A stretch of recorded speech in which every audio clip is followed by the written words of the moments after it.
La Dante Alighieri oggi dialoga con gli ordini professionali per la crescita del territorio. Sì, è un incontro prettamente culturale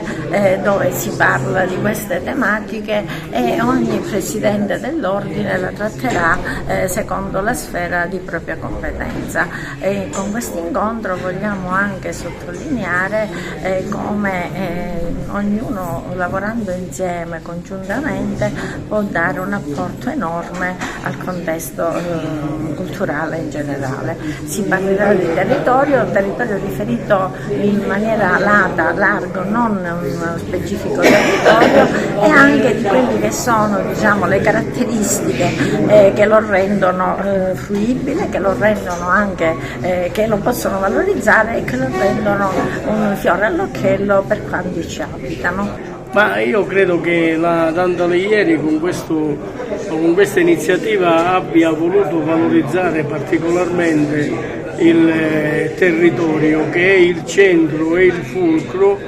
di tutti gli interventi, di tutte le iniziative che dovrebbero caratterizzare un attimino non solo gli enti locali, gli enti preposti, le province, la regione, lo Stato, ma soprattutto sotto il profilo dello studio, delle proposte e delle iniziative, gli ordini professionali, sia sotto il profilo giuridico che sotto il profilo tecnico, e tutti gli ordini professionali sotto questo profilo sono interessati. Quindi un grazie alla professoressa, alla preside e alla dirigente scolastica Ierna, che ha voluto dare questo contributo per la crescita culturale della nostra Agrigento, della nostra provincia di Agrigento, soprattutto in quest'anno che vede la nostra città capitale della cultura. L'Ordine dei Medici comincia dalla natura, che porta a tanto benessere, e per noi, che la cui mission è la salute del cittadino,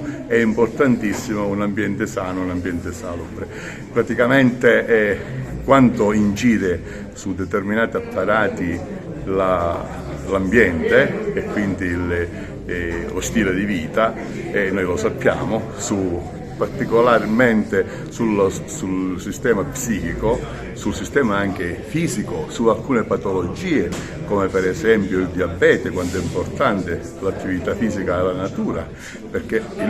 la natura porta benessere, ma il benessere contrasta lo stile sedentario che molti assumono, quindi è importante oggi questa comunicazione che da Dante Alighieri fa alla città. E l'Ordine degli Architetti, tra l'altro, si è particolarmente distinto per proposte fattive per il territorio. Sì, io tratterò il tema della rigenerazione urbana, che ci è tanto caro,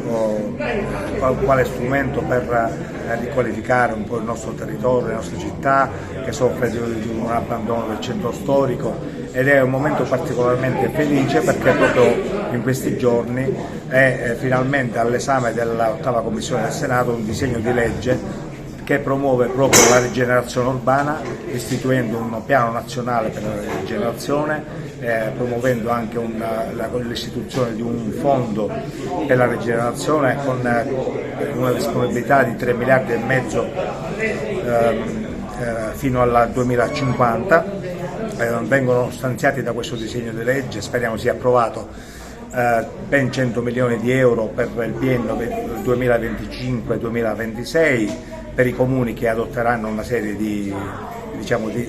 provvedimenti entro la scadenza di 12 mesi, insomma, quindi oggi avremo modo di parlarne ed è un appuntamento importante che abbiamo colto